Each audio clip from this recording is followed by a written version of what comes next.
خۆشەویستانی کورسات نیوز سڵاوتان لێبێ لەگەڵ هاوکارانم بەیەکەوە پانۆڕامای ئەم شەوتان پێشکەشەکەی. کورسات هەمیشە لەژێر دروشمی لەگەڵ مرۆڤایەتیدای. ئێستا ئەوەی لە بەرچاوی ئێمە و هەموو دنیا دەگوزەرێ بەرسیبوونی ژن و منداڵی غەزێ. ئەگەر هیچ ملەتێک ئەگەر هیچ کەسێک هەست بەو ئازارە نەکات، ئێمەی گەلی کورد پێش هەموو میلەتانی دنیا هەست بەو ئازار و برسێتیەکەی. وێڕای قەیرانێک لە دوایەکەکانی ساڵانی ڕابردوو لە دەست ڕژێمی بەعەس کۆڕەوەکە هەمان ئەو تراژیدیانەمان بیرهێنێتەوە کە بەسەر ژن و منداڵی کووردا هات. ئێستا لە غەزە ڕەنگە بە گەورەتر دووبارە ببێتەوە. ئەو کاتەی مناڵێک مەنجەڵێک قاپێک ڕائەگرێ بۆ کەمێک خواردن، ئەمە نە فلیمێکی تراژیدی و فلیمێکی هەست بزوێنە، ئەمە نە بابەتێکی سیناریۆ ئاسایە، ئەمە بابەتێکە لە دەست جەنگ ئەمە ڕوویدا. بەرنامەکەی ئەمە هیچ باسیەوە ناکەین کە حەماس چێ و ئیسرائیل چێ. ئێمە باسی برسێتی ژن و منداڵەکەی. ئەو کاتەی کە منداڵێک بە چنگە نازدارەکانی کەمێک ئارت هەڵەگرێتەوە، ئەو کاتەی کە کەسێک ئەوێت کەمێک ئارت بباتە ناو خانەوادەکەی و ئاردەکە ماچەکە. هەموو تراژیدیانن کە ئەوێ ڕۆژەی گەلی کورد بیری ئێمە دێنێتەوە کە لەسەر سنوورەکانی ئێران و تورکیا بە شێوازی جیاجیا خواردنیان بۆ هەڵەداین. ئەو کاتانەی کە لێ ئەوانەی کە ڕایان کرد بۆ سەر سنوور بە ئەزرەتی ئەوە بوون بۆ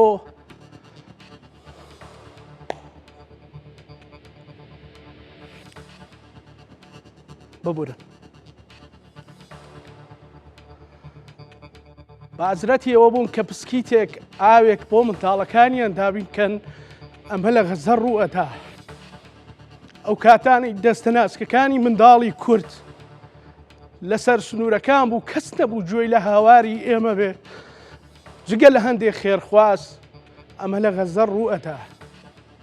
ئەوەوەی ئێستا ئێمەی تێداین، ئێمە بەرکەوتەی ئەو ڕۆژگارانەی بۆیە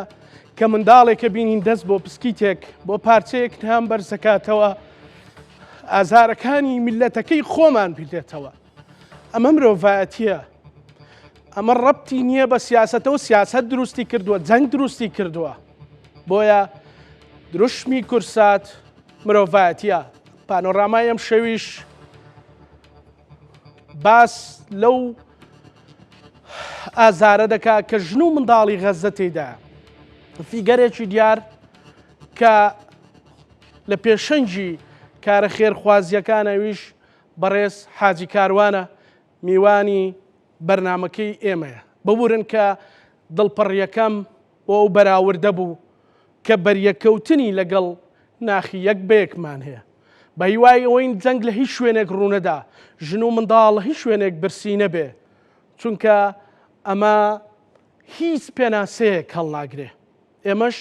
لەگەڵ بەڕێز حاجی کاروان سەرۆکی ڕێکخراوی بەختەوەری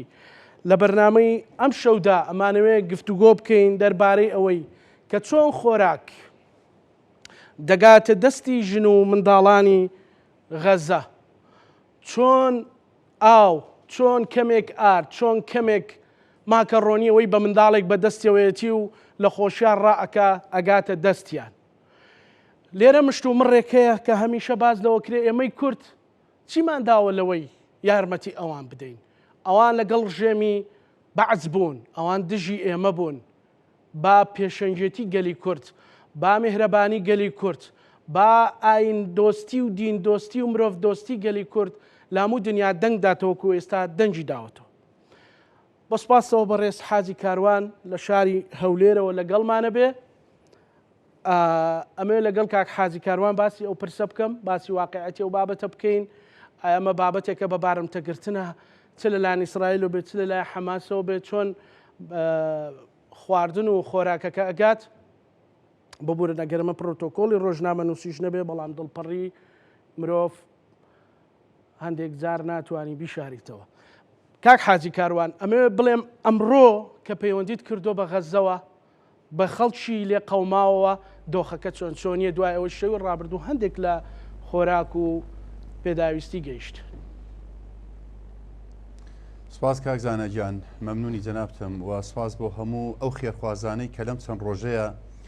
قۆڵی مەردایەتی و کوردایەتی و ئیمانداری و مسلمانەتیان لێ هەڵماڵی لە قوتی خۆیان لە دەمی خۆیان لە بگرە لە نانی مناڵی خۆشیان کردەوە لە مەعاشی خۆشیان هێنا بۆ ئەم کارە خێرە ئەم کارە پڕ لە یعنی ئەتوانم بڵێم نازانم ناوی چی بلێ بنێم ناوی بنێم کەرنەڤاڵی خێرخوازی بە دەمەوەچوونی خەڵکانێک کە خەریکە لە برسا ئەمرن ئەوە جێی دڵخۆشیە بەڕاستی. ئەوەی کە ئەمڕۆ من لەگەڵیان بووم تەبعەن هەمویان زۆر دڵخۆشن ئەوان یعنی باوکەکان دڵخۆشن بەوەی مناڵەکانیان دڵخۆشە بێ، دایکەکان دڵخۆشن لەبەرەوەی ئەگەر شیر بێ، ئەو مناڵانە دڵخۆشن وەکو ئاهەنگگێڕانێکیان وا وتیان شت دێ. بەڵام ئەوانەی کە ئەمڕۆ ئەو شتانی کە داخل بووە بەداخەوە هی ئەوە نییە نەتوینێتیان بشکێنێ نەبرسێتیان بشکێنێ. شتێکی کەم داخل وەتانی بڵێ بۆ 10,000 کەس بۆ 100 کەس شت داخل بووبێ. یعنی نە ئەوە تا ئیستیمرارەتی هەیە و نە ئەوە تا زۆریشە، بەڵام ئەوەی کە کراوە لە ژێر زەختێکی جەماوەری خۆپیشاندانێکی گەورەی ئەوروپی لە شار و شارۆچکەکان و ئیحراجبوونێکی وڵاتانی ئیقلیمی وەکو میسر و ئوردون و ئەو بابەتانە و ئیسرائیل خۆشی لەناو خۆیە و سیمای خۆی زۆر ناشرین بووە بۆ ئەوەی ئەمە تۆزێک تەنفیسێک بدا و تۆزێک حستنی نیەتێک نیشان بدا کە ئەنەما بۆ مفاوەزاتێک تەسیری هەبێ. بارحاڵ بۆ هەر بارێک بێ بۆ هەر نیەتێک بێ هەر پاساوێک بێ بچێتە ژوورەوە فەردەیە ئاردیش بێ بۆ ئەو خەڵکە زۆر زۆر زەرورە. بەڵام یعنی بەجددی ئەو خەڵکە زۆر زۆر هیلاکە. یعنی ئەمڕۆ یعنی من ئەمڕۆ قسەم کردووە لەگەڵیان بۆ تەوزیعکردنی ئارد 1 کیلۆ ئارد بە 25 دۆلارە ئەگەر تەوزیعیکەین. ئێمە ئێستا قەرارە سبەینێ لە 3 شوێن ئارد تەوزیع بکەین. باوەڕ بکەن تەنانەت شیریش داوام کردەوە ئەوە ئەمڕۆ بۆ بەیانی چوارەم ڕۆژە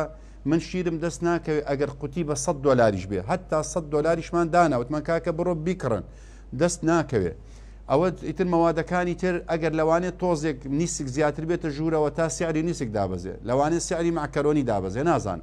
بارحەڵەمەی هاتووە جارێ شتێکی ئەوتۆ نیە لا یوسمین ولا یوغنی من جوعە، بەڵام هەر چاوەڕێ ئەەکەین ئەگەشتی باشتر بێ تا بتوانین ئەو خەڵکەش دڵخۆش بێ. بارحاڵ کاکزانە خەڵکەکە ئەوەندە هیلاکە ئەوەندە برسیە ئەوەندە ماندووە،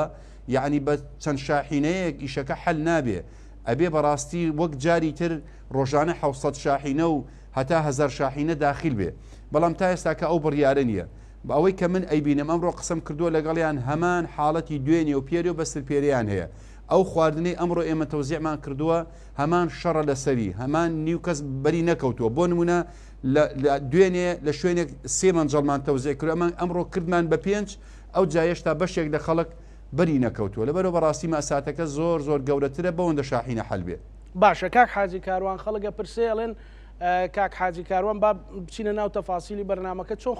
ئەو خۆراکانەی یان ئەو هاوکاری و کۆمەکانە ئەگەێنێتە دەستیان کە بەڕێزت باسی ئەو خۆراکانەکەی بۆ ئیتمینانی دڵی خەڵک بۆ دڵنیایی دڵی خەڵک، یعنی ئەو خۆراکانە لەکوێ ئەگاتە دەستیان.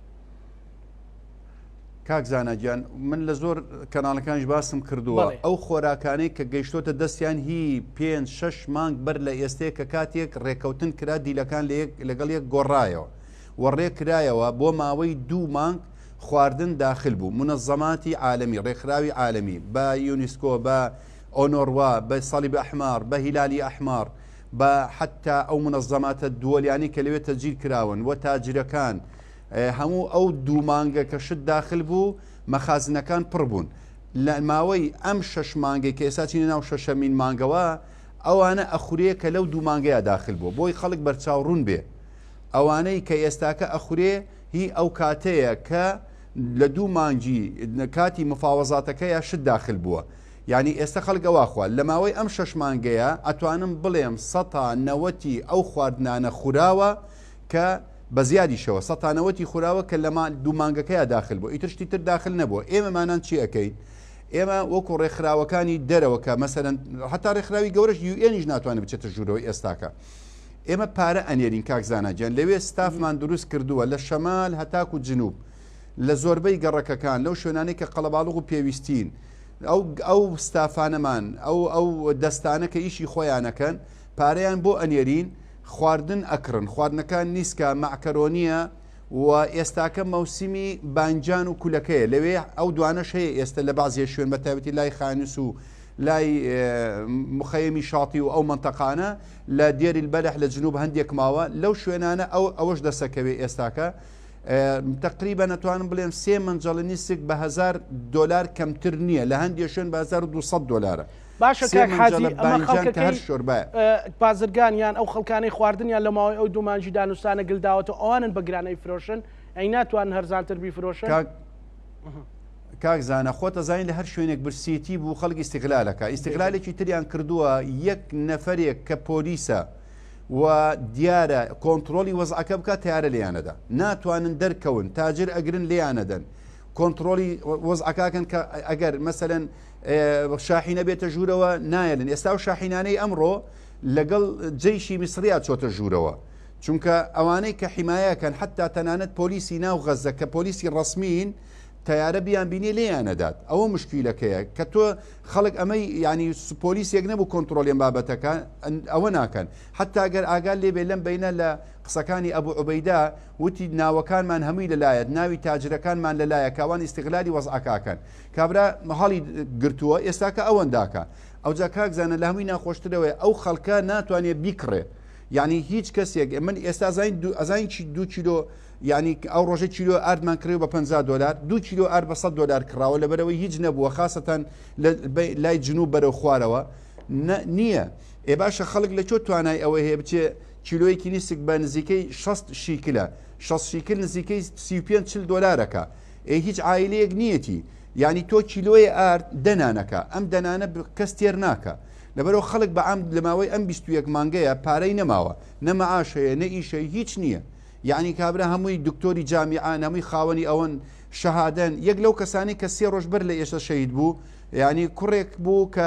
خاوەن سلسلە مەطعمێکی گەورە بوو لە ناو غەزە نانین ئەدایە خەڵک بەس بتبینایە کە چۆن شەهید بووە زیگی قۆپاوت وە سەر ناو پشتی بە برسێتی شەهید بووە کە تیارە قەسوی کردبوو یعنی بە کوردیەکەی ئەوەی کە ئێستاکە ڕوو ئەدا ئەوەیە کە خواردن خەڵک دەستی ناکەوێت ینی نە پارەی هەیە بیکڕێ یاحتیما دەکاتە سەر ئێمە کەواتە ئەو پرسیاری جەنابەت کاکزانەجیان ئەوەیە ئەم پارەیە ئەچێتە ئەوێ ئاسانە پارە چوونە ژوورە بۆی خەڵک لێرە دڵتەمین بێ چۆن من بەو FIBA چۆن حواڵەکە ئەکرێ ئێستاکەوان حواڵەکە چۆن ئەکرێ گران نییە کاکزانەجیان ئێستا ئەم مۆبایلی دەستی من FIB تایە جەناب شت FIB ئەگەر بۆت بنێرم هەمووی چێنێکە خایانێ یاک دقەیەک ناخایێنێ هەمان ئەم حاڵەتە بە ئێستا دنیای دیجیتالە و دنیای ڕقەمیە و بانقەیە ئەو تاجرانەی کە لە ناو غەزە پارەیان هەیە بۆ نمونە لە فلان بانق ئەو بانقێکی ڕسمیە پارەیان هەیە ئەو پارەنە تەحویلی بانقەکرێ ئەچێتە ناو غەزەوە هیچ ئیشکاریتیانی هەر کەسێک ئەوێ ئەتوانێت بیکە حمولەکەی گرانیە کارەوان ینی گرانیان نەکردووە پارەکە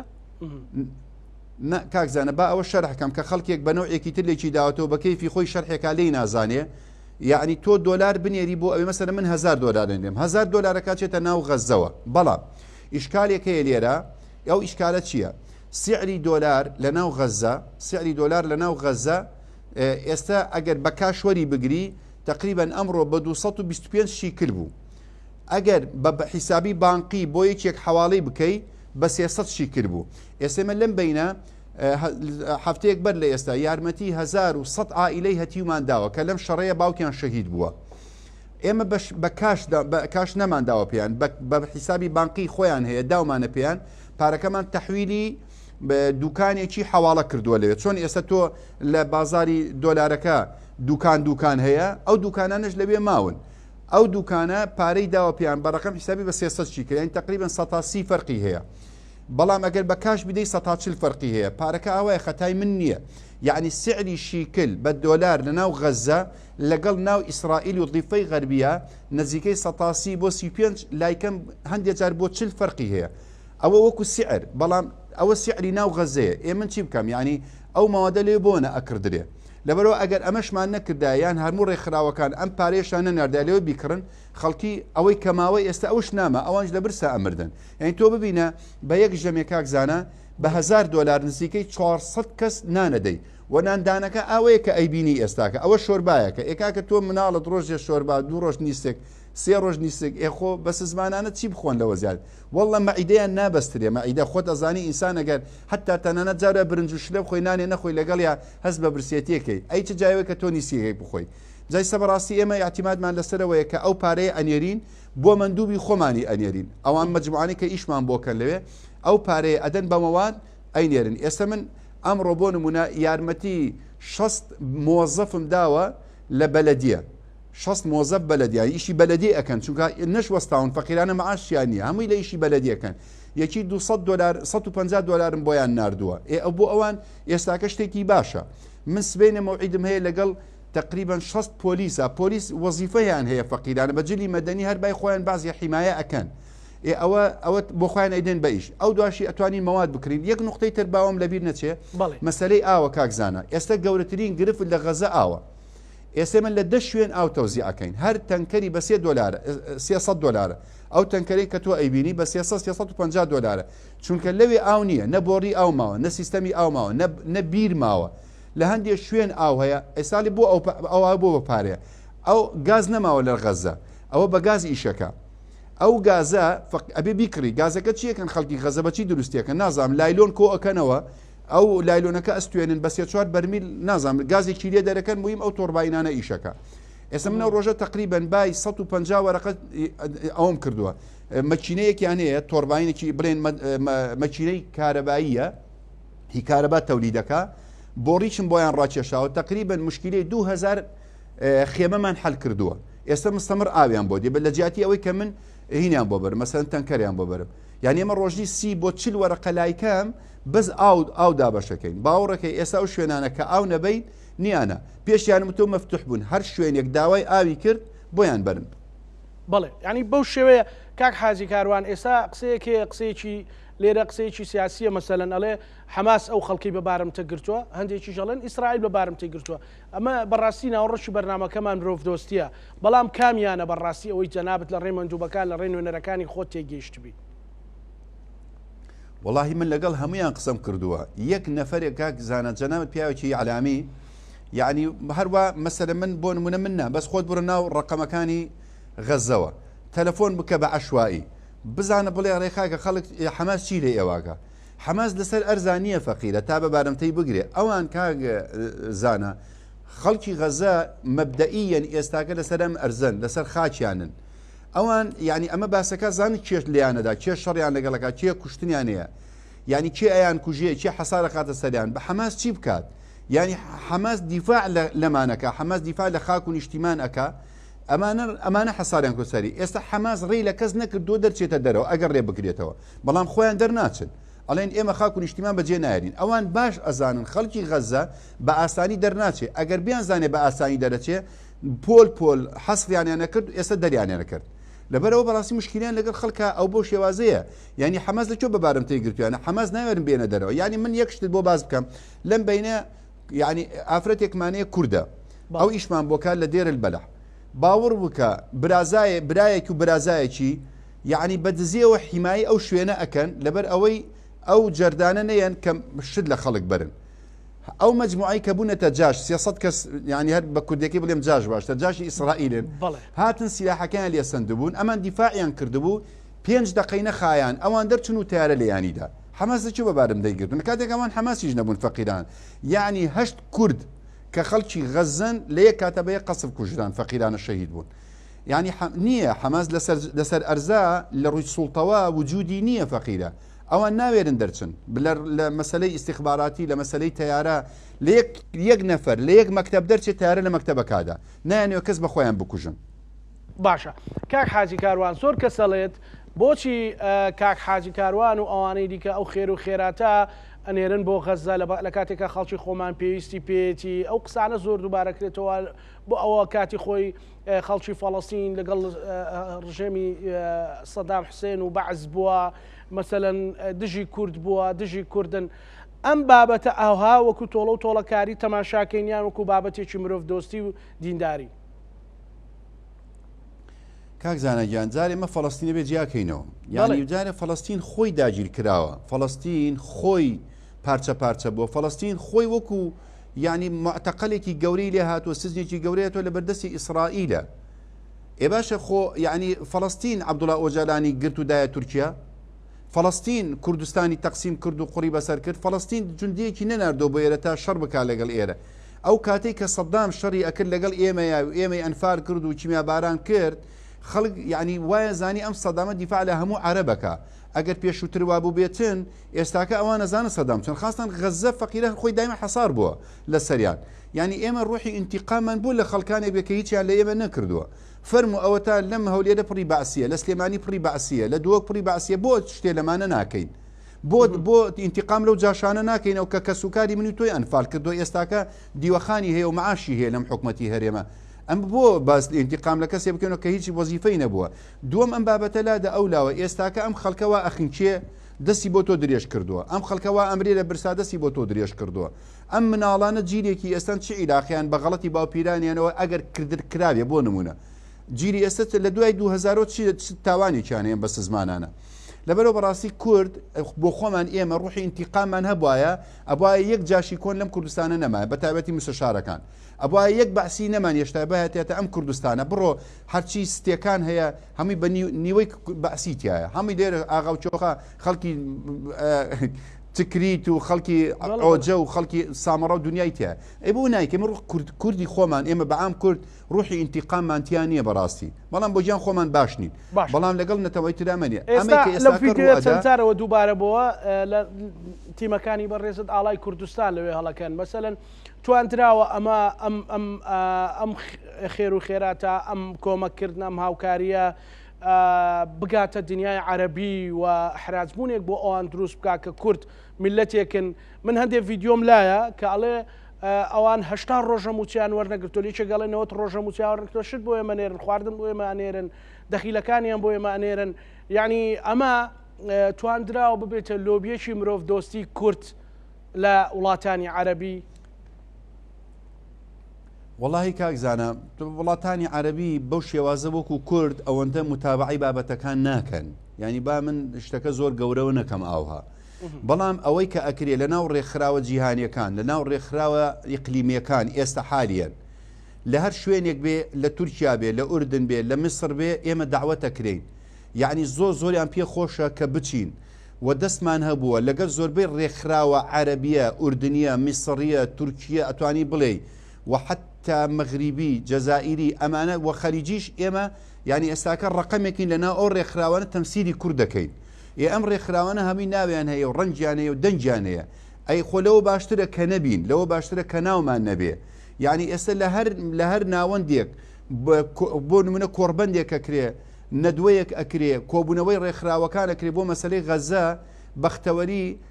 لە زمنی قائیمەی ئەو داواکاریانەیە و ئەلحەمدولیلا دەوریشمان زۆر بووە ئەمە گەر هیچ نەبێت ینی ئێستاکە بۆ نمونە ئەو ئاوەی کە تەوزیع ئەکرێ هەمی بە ئاڵای کوردستانەوەی ئەو خواردنانە تەوزیع ئەکرێ بە ئاڵای کوردستانەوەیە واللهی ئەو زەرفەی کە تەوزیع ئەەکەین بە پارەی کە پارەی تایە ئەو زەرفە بە ئاڵای کوردستانەوەیە ئێستاکە مەگەر هیچمان نەکرد بێت توانیمانە بەناو میلەتێکی ستەمدیدەی وەکو کورد نە دەوڵەتین نە یعنی پارەدارین بەو کوردی ئەو جاش ئێستاکە ڕۆڵێکی باشمان بینێ و سیمایەکی جوانی کوردایەتی و کوردبوونی خۆمان سەلماندووە لەناو ئەم قەیرانە گەورەیە ئێستا جەنابەتە زانی دنیای سوشیال میدیایە ئەلحەمدولیلا ئەوەی کە هەیە ئێمە بەو ئیمکانیاتە کەمەوە توانیمانە لە زۆر شوێن شتمان کردو ینی من ئەمڕۆ یەک کتاب شکر و تەقدیرم بۆ هاتووە لە یعنی بەڕەسمی لە بەلەدیەی بەیتلاهیەوە کە بەڕاستی ئەمە جێی تەقدیرە لە دێرەلبەلح بۆمان هاتووە لە خانوویز بۆمان هاتووە لە شاتی بۆمان هاتووە یان لە زۆربەی شوێنەکانە شکر و تەقدیر هاتووە ئێستاکە ئێمە لە زمنی ئەو ڕێکخراوانەی کە ناومان هەیە لە ناو غەزەیە و مخەیەمێکی گەورەمان هەیە ئێستا حالیان یەک مخەیەمان نزیکەی 300 خێمەیە هەمووی بەناو خێمەی نەوەکانی سەلاحەدینەوەیە ئەومان بۆ دابین کردوون یعنی هیچ گرفتیان نییە مەسلەی حەمام و تەواڵێت و هەموو شتێک هەیە ینی ئەو خێمە گەورەیە ئەنوا ڕێکخراو دێ یارمەتیانەدا نووسراوە خێمەی ئەحفادی سەلاحەدین بە عالەمی کوردستانەوە وڵای منیش بم فەقیری خۆم هەرەوەندەم بۆ کرێتتر چ بکەین لەش ساق بێکاک حازی خەڵکیش باش هاتوتە سەرخەت من ڤیددیوەکەم بینی کابراایکی عرب بە دزداشە و جلوبەرجی عربی وڵێ ئەمە ڤیددیۆی جوتیارە کوردەکەی داناوکەڵە 35 دۆنمەم هەیە گەنم داهاتەکەی گەنمەکە هەمووی بۆ خەڵکی غەزە مەسەلەن ژنێکی خانەنشین بینی وتی بەخوا ڕۆڵە کە زانیم پێنج مەعاشکات و تو مەعاشک نێرن بۆ خەزە ینی ئەم ئستسمار ئەوە بەرهێنانکردن یان ئستسمارکردن لەم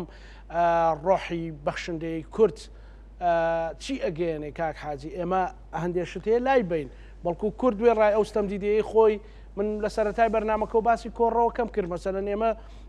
هەمومان بەرکەوتەی ئەو حاڵەتانین ڕەنگە ئێمە سادەتر بوو بلەوەی ئێستەکە ڕوو ئەدا کاکزانە ئەوەی لەم بینە ڕوویدا ئەوەی لەم چەند ڕۆژە و ئێستا کە من وا هاتمە ناوی ستودیۆ لەگەڵ جەنابتا یعنی ئەمڕۆ دووسێ شتت بۆ باسکەم باشە باوەڕ بکە بۆ لە شەقلاوە ئافرەتێک کە لە سوێشال میدیا دەرەچێ و خواردن دروستەکە ئەوڕە قایمەیەکی هێنا بوو 1000 دیناری تیا بوو یەکێکیان 1000 دینار والله ئافرەتێت بۆ ئەوەن دەمەیە واللهی گەنج هاتۆتە ژوورەوە بە گریانەوە فرمێسک هاتە چاوی خوارەوەتی وڵی هیچم نییە بەس هاتوومە باوشێکی لێدەم بەمە بەشدار بم یعنی هیچی نەبوو وتی هیچم نییە بەس هاتووم هەر ئەمە ئیسپات وجود کەم لەوە کەمترچی هەیە وتی بەس هاتووم باوشێکی لێدەم ینی گەنجێک لە سلێمانیەوە هاتووە سلێمانی بۆ لای من هاتوو بۆ هەولێر والله وتی هەر هاتووم سیارەیەک هاتووەتە ئێرە برادەر مەوتم بەس ئەڕۆم ئەمێ یەکشت پێ لێ مەزانانی و گەنجە بەچی بەشدارە ئەڵێ هەموو شەوێ من سەڵات الجەنازاکەم بۆ شەهیدەکانی ئەوێ ئەوەندە بە کوڵە ئەمڕۆ یەک مامۆستای ئاینی خەتیبە کە کوردواری خۆمان لێن مەلا خێر ناکە واللهی مامۆستای ئاینی هاتوتی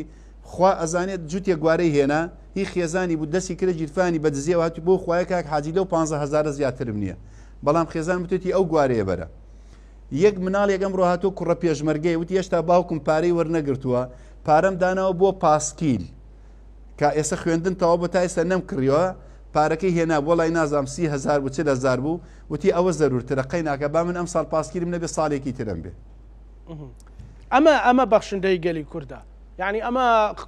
پەروەردە و تربێتی خەڵکی کوردستان و خەڵکی هەرێمی کوردستانە 80 ڕۆژنەوە ڕۆژە موچێ وەرنەگرتووە بەڵام ئەم دیمەنانەی کە تۆ ئەیبینی چەند پڕەکەن چەند دڵت خۆشەکەن کاک حاجی کاروان هەرەوە ینی تۆ تەسەورەکەی پێشمەرگە هاتووە ینی کارتەکەی خۆی داوە کارتی معاشی خۆی داوە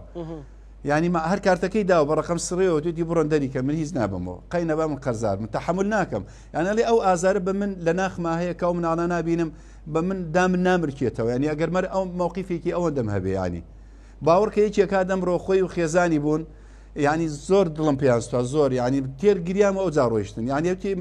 مناڵەکەمان ئەم شەو هەر ئەم شەو مناڵەکەمان خەوتووە گوارەمان لێ کردوێتەوە ئەم ڕۆبردومانە بۆ دکتۆر دەستی لەجێی داوتێتی بابە کوا گوارەکەم توانە بزر بۆ دوای ئەیدۆزینەوە گواری مناڵیان هێناوە ینی تەدەوە زیاتر نازانم باوەڕکە کەسی وا دنیای شت هاتووە ئەمڕۆ لەواتێ تقریبان 15-20 ئەڵقەم بۆ هاتووە بەس ئەڵلقەی دەستیان خوا ئەزانێ ینی هاتوون زۆربیان توانێ هیچ ترمانێ غێری ئەو ئەڵلقەی دەستمان نەبێ لەوە زیاتر چیە دیناریان پرسیارێک بکەم لەسەرەوە خەڵکانەی دێن کۆمەکەێنە هەموو خەڵکی سەر بەهێزە ئیسلامیەکانن یان هەمووی تایە ینی هەموو خەڵکی کوردستانە بەگشت ئاغنا پرسیارێک لێ کاک کاکزانە گەر هێزی ئیسلامی چی قوا بکە نا وەڵی کابرا هاتووە عرە خۆر بووە وەڵی مارکسی بووە وەڵی ینی لە حیزبە هیچ عیلاقی بۆن وەڵی نەفەری وا تەلەفۆنی کردووە من تەوەقع ناکەم ناوەڵی هیچ عیلاقی بۆ نیە ینی ئەگەر تۆ ئەوە خۆزگە لەگەڵم بیت ئەو خەڵکی کە دێ یارمەتیێنێ چی ناوەڵە لەو سەری ئەوروپا ینی کابرا من ئەم شتوت بۆ بجێڕمەوە خوا بەڵێ سعات چواری 3:20 دقه بوو هی ئەم بەیانە پێش نوێژی بەیانی هەستا بووم تەلەفۆن کرا من هاتەن دوعاەک دانیم وەڵا هەڵم گرت کابرا وتی ئەوە منەزام تۆ مشریکی ینی وتی من تۆ بە مشریکە زانم ینی بە مشریکە زانێ بەس ئەوە پارە کۆکەینەوە بۆ تەنێرم ئەمن بە مشریکە زانێت ئەرە خوازان وتم کاکە خوا خێرا پارە کۆکەم نردیشی ئەرە وڵاوت قەرارە وتی ئەزان بەس دەسپاچی بۆ تەنیارە وتم خوا خێرت بنووسێ مشکیلەمان خەڵکی تری شاتۆتە سەر هێڵ کاک حاجی کاروان مەسەڵەن خەڵکی تر کاکزانە یەک لەو دیاردە جوانانە ئەیە کاکزانە باوەڕ بکە یعنی ئەمەی لە کوردستان ئەمجا ڕووی داوە یانی من خۆم 33 ساڵە لە ناو کاری خێرخوازیم شتیوام نەبینیوە بەبێ ئەوەی بانگەواز بکەین بەبێ ئەوەی لە تەلەڤیزیۆن ڕیکلام بکەین بەبێ ئەوەی لە تەلەڤیزیۆن بەرنامی مباشرمان هەبێ ئەو خەڵکە خۆی ئەم ئازارە ئەبینێ هاتوون کەزانیان حاجی کاروانێکەیە فەقیرێکە خێری ئەو خەڵکە کۆکاتۆینێرێ بۆ غەزە ئیتر وەڵڵاهی بەس ببینە ئەو خەڵکە دنیای خەڵک کە تازەیە من کەسم زۆربەی هەر لە سەتانەوە تونەی خەڵک ناناسم هاتوونە ئەو جا گروپیان دروست کردووە یعنی بۆ نمونە لە بەردەڕەش لە پێنجوێن لە عربەت ینی ئەمڕۆ لە بازیان لە چەمچەماڵ هەموو خەڵک خۆی بۆ خۆیان گروپیان دروست کردو لە ناو عائیلەکان لە ناو گەڕەکەکان لە ناو دووکانەکان لە موجەمەعەکان یعنی بەس ئەمڕۆ لە بەردەڕەش نزیکەی 100 ملیۆنیان کۆ کردبووە بەبێ ئەوەی من ئاگام لێبێ خۆیان لە ناو خۆیانە کۆیان کردوتە ناو بازار و ئەو خەڵکەیە لە ناو عائیلەیە کۆیان کردوتەوە باوەڕی بەردەڕەشم بینی بەڵێ هەمووی پێنجوێنم زانە باوەڕ کە ینی یەک لەو تاجرانە دوێنە شەو تەلەفۆنی کرد وتی وەڵی سێ مەعمەلم هەیە سێ شەریکەم هەیە دەوڵەمەندم پارەشم نردوو بە FIB-ەکە پێشت نالێم چەندم نردووە بەڵام وەڵی دێم لەگەڵ تا حەماڵی ئەەکەم حەماڵی وەڵی کارتۆنت بۆ دا ئەگرم خێرتەکە ئەگەر چی من ببە لەگەڵ خۆتە ئێمە هیچ لە حیزبێکی تریشە ینی هیچ عیلاقی بە ئیسلامیەوە نییە ناوەڵە ینی ئەم بابەتە کاکزانە کورد ئێمە میلەتێکی بەڕەحمین ئاتیفینین بەڕەحمین سیمایەکی زۆر جوانمان هەیە حەقە شانازی بە خۆمانەوە بکەین کە ئێمە میلەتێکین جیاوازین وەڵی من دوێنێ پێرێ لە ئوردن بوومە لەگەڵ ڕێکخراوە فەڵەستینیەکانە دانیشتوم باوەڕ بکە بەقەت ئێمە بە سۆز نین بۆ فەڵەستین بەقەت ئێمە بەڕەحم نین بەرامبەر ئەو دیمەنە تراژی دیانە یعنی ئەم هەموو خەڵکی کە هاتوون ڕحمی کاک حاجی بینی ومانە ئەمە لە کۆڕەوەکە خۆت بیر ئەمە تا پارچێگا و ئاوە هات ئاوێکی سوێر بوو یان پسکی تێگە هات یان دایتێ یان سێوێکیان ئەدایتێ ئەو تا ئێوارە پێی بەڕێکە ئەوانەمان بینیوە بۆیە شەگەلی کورد هەمیشە کەمیلەتێکی ترە بینێ ڕێ خۆی بیرەکەوێتەوە من لە سەرەتای بەرنامەکە و نەمتوانی ینی لە بەرج ڕۆژنامە نووسی بە تەواتی پێشکەشی کەم ینی خۆمم بیرکەوتەوە کە سوکارم بیرکەوتەوە ئەو خەڵکانم بیرکەوتەوە کە لەسەر سنوورم بینین بۆ لەنەوە تویەک باشە کاک حاجی باز لەوە کرێ من گوێم لە وتارێک بوو کابراایە کاوارە کاڵە 22 دەوڵەتی عەرەبی نەتوانن بەتانیەک بنێرن نەتوانن نازانم پەرداخێک ئاو بنێرن بەڕاستی ئەمە ئەحراجێک بۆ ئەوان دروست ناکە کاتێک دێنە سەر تەلەڤیزیۆن و مەحفەلە نێو دەوڵەتیەکانیش ئەوان باسی کۆمەڵێک شتەکەن مەسەلەن تورکیا لەولاوە باسی ئەوە کاڵێمە لە پشتی مسلمانان تۆ گەڕم ڕۆ لە پشتی مسلمانان نەبی کەی لە پشتی مسلمانانی لە قەبرا لە پشتیانی زانی ئەگەر تۆ لەم بینە لەبیرت بێ مؤتەمەری وڵاتانی عەرەبی کرا مؤتەمەری وڵاتانی ئیسلامی کرا ئەگەر ئاگا لێبێ یعنی ئەلەم مؤتەمەرە گەورانە تەنها بەیاننامە دەرەچێ هیچی ترنا بەس بەیاننامەیە ئەڵێ ئەوە ئیبادەیە ئەوە خەڵک برسێتی ئەوە ئیسرائیل خەڵکە کوژێ ئەوە دژی مافی مرۆڤە داواکەین هێزە نێو دەوڵەتەکان بێنە سەرخات هیچ هەمووی داواکردنە یەک دەوڵەتێ تا ئێستاکە ئیجراعاتێکی فیعلی و عەمەلی نەکردو بە تایبەتی دووەلی جیوار و دووەلی نزیکەکان ئەوە هیچ دەوڵەتانی عەرەبی خەلیجی ئەوە هەر هیچ نەماوە واضحە ئەمە هەمووی تەسلیم بوونە و هەمویان بەشێکن لە موعامەرەکە بەڕێی من بۆ ئەوەی ئەو غەزەیە لە ناو بچێ و نەمێنێ و ئەوان خواخوایانە ئێستا ناوخۆیان دەهێنن و خواخوایانە وەگەڵە دەستیان بەسەر کڵاوی خۆیانەوە گرتووە ئیسرائیل و ئەمریکانەی بە بۆیە ناتوانن هیچ تەحەڕوکێ بکەن هیچ مووقیفێکی مەردانە و پیاوانە ئەنجام بدەن یعنی ئەبێ ئەم دەوڵەتانە مووقیفی زۆر گەورەتر ئەنجام بدەن ئەبواە هەڵوێستی گەورەتریان هەبواە ئەوە میسرە لە پەنای ئیسرائیلە و لە پەنای غەزێ ئەوە ئوردنە ئەوە مەسەلەن سووریا هیچ سووریا وێران بۆ لوبنانی شەر وێران بووە بەس ئەلەقە لەو دوو دەوڵەتە شتێکیان بکردایە بۆ نمونە یان ئەلەقە بڕیارێک بدەن بۆ قەتعی عیلاقات ئەوەش ناکەن ینی ئەمڕۆ وەزیری خارجی ئەمریکا وتی 15 دەوڵەت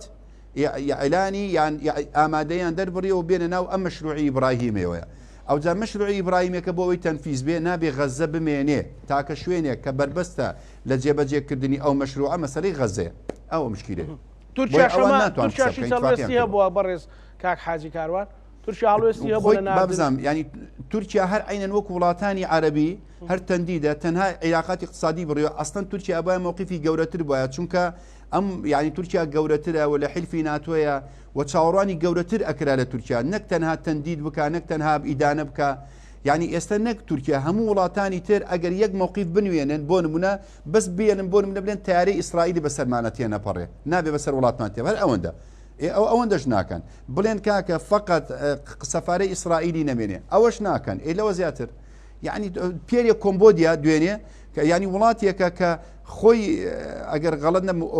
یا کۆمبۆدیا یەک لە وڵاتەکانی بەلای بەرازیل بوو نازانم بەس ئەوە دوێنێ وتی بە هیچ شێوێ وەنی ئەو وتی ئەوە غەڵوزە نایدەین بە هین فەحمی حەجەرێ نایدەین بە ئیسرائیل خلاص کە پێویستیشی پێێتی کە وڵاتێکە تەزیرەکە دووەمین ژووتی نایانین هیچ باخیرەیەک لە ڕێ ئێمە تێپەڕێ بۆ ئەوێ ئێمە بەشدار نابین هەر مووقیفە یعنی تۆ ئێستاکە بینیوتە ئەوروپا مووقیفی باشترە لە مسلمانان بینیوتە ئەو هەم مزاهرەیە لەوێ ئەکرێ بینیوتە تەنانەت لە ناو ئیسرائیل خۆیان مزاهرە کرا لەسەرەوەی ئەو برسێتیە لەسەر غەزە هەڵگرن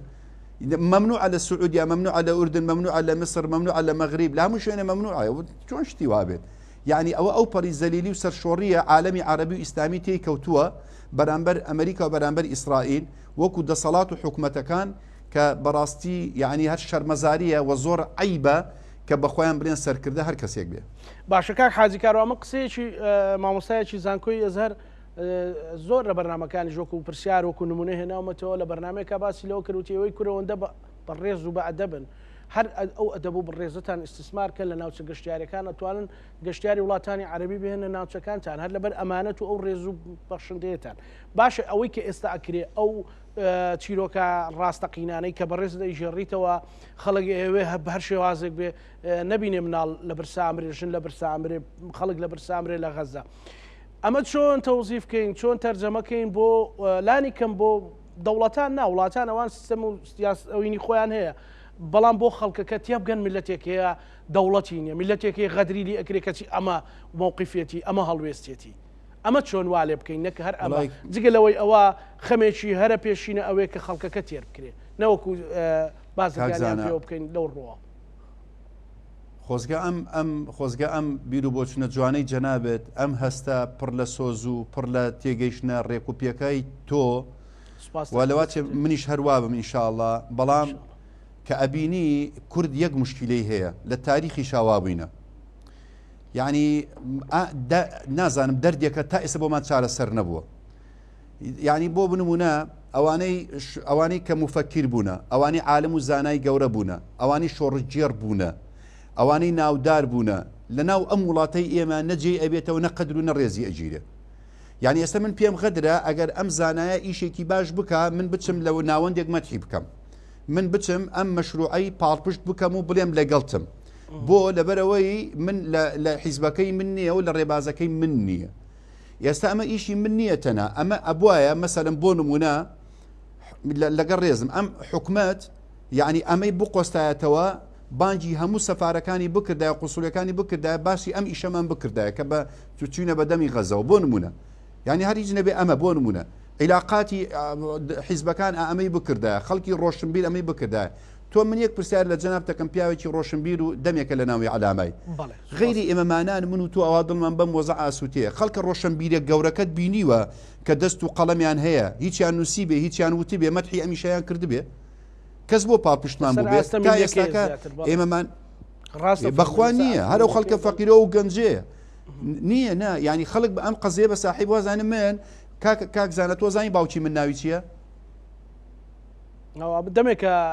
بێکەوە بەرنامەکەین بەڵام من ئیشم بەوەیە من کارەکان تەبینم مەبەستم بە کارەکان من ئەم ئیشە ئەنی کوڕە فەقیرێکی ئەم وڵاتە یعنی تەمسیلێکی جوێنی ئەم میلەتەمان کردووە کە سیمایەکی خێرخوازی و بەدەمەوچوون و بەڕەحم و بەزەیمان نیشان داوە ئەسڵ وایە ئەمە ئیستیقلال و ئیستیسمار بکرێ واز دە من بێنە من بیر و بۆ چۆنم چۆنە ئەبێ ئەمە وانیشان بدەین کە ئەمە من تەمسیلی کوور دەکەم خۆ من بە ناوی ئاڵای کوردستانەوە بە ناوی مساعدات شعبی ئیقلیم کوردستانەوە کردومان ئێستا لەوێ بەڕاستی شعبی کوردی گەلی کوردی خەڵکێکی خۆشەویست و ئازیزە لە ناو غەزەیە ئێستاکە ئەو ناوەی کە جاران سەدان بۆمانی دروست کرده بوو ئەوە نەماوە ئەمە چوینەتە ناو ئەم بکارە خێرەوە ئەسڵ وایە لە ناوەندە ئیعلامیەکان و دەستگای ئەعلامیەکان خەڵکە ڕۆشنبیرەکان هەر بیر و بۆچینێکی هەبێ ئەم سیفەتە جوانە یعنی ئەم کارە جوانە تەقدیر بکەن واز لە من بێنن بەڵام باسی حاڵەتەکە بکرێت کە میلەتی کورد بەدەمی میلەتانەوە چووە یعنی ئێستاکە من پرسیار لە جەناب دەکەم کام ڕئیس حیزب کام ڕۆشنبیر بچێتە دەرەوەی کوردستان باسی غەزە بێ چی باسەکە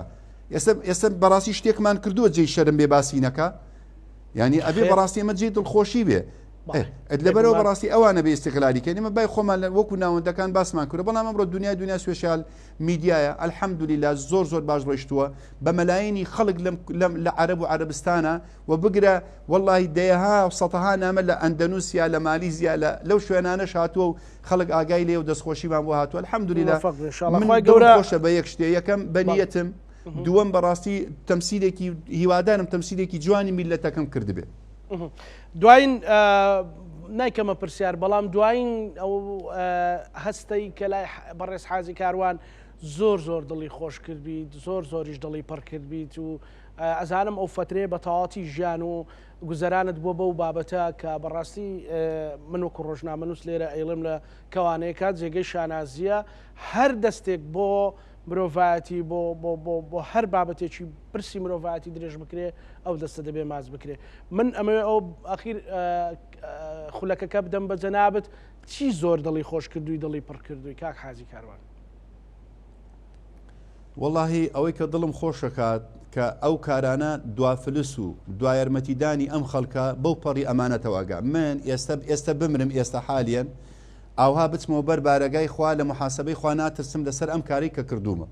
ئەوەندە بە ئەمانەتەوە دڵم بەوە خۆشە و دڵم بە نیەتەکەشم خۆشە ئەوە جەنابەت ئەیبینی و عالەمات چی بەم پیاوە ئەڵێ وەسفێکی بکە و نازانێت چی بکە بەخوا دڵم بەوانە هیچ خۆش نییە بەقەت ئەوەندەی خوا لێم ڕازی بێ لەم کارە یەک نیەتێک و هیچ مەبەستێکم لە پشتی ئەم کارەوەنی ئەوەن بەس دڵم بەوە خۆشە لە دنیا و دڵم بەوە خۆشە دڵی ئەو خەڵکە خۆشەکەم مناڵێکی هەتی و لەوێ برسیەک تێرەکەم کە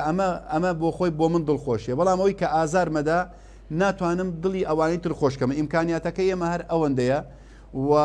یعنی شتێکی تر دڵمی خۆش کردووە ئەوەیە کە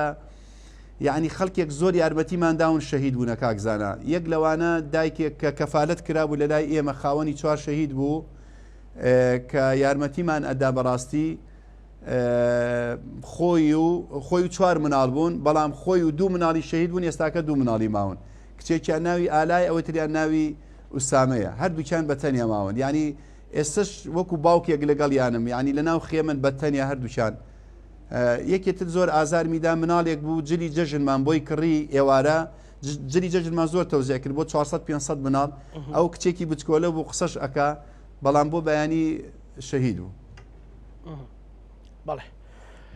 سپاس کاک حاجی کاروان خۆی گەورە پشتیوانی هەموو لایەک بێ کە یارمەتی هەر کەسێکە دەن لە مرۆڤاتی سپاس بۆ بەڕێز حاجی کاروان سەرپەرشتیاری ڕێکخراوی بەختەوەری ئامانجی ئێمە لە ناوڕۆژی و بەرنمەیە لەگەڵ بەڕێز حاجی کاروان ئەوەیە کە هەمیشە وەکو کورد لەگەڵ مرۆڤایەتیدا وەکو دەستگای میدیای کورساتیش ئێمە جگە لە شرۆڤەکردنی بابەتە سیاسیەکان بەڵام لایەنگری هەر مرۆڤێکی کە زۆڵمی لێ بکرێت لە بەرەوەی میلەتەکەمان هەمیشە زۆڵمی لێکراوە خی گەورە پشت و پەنای هەموو لایەکتان بێ مەش لەگەڵ هاوکارانم پانۆڕامامان پێشکەشکردن هەموو لایەکتان بەخوای گەورە سپێری خواتان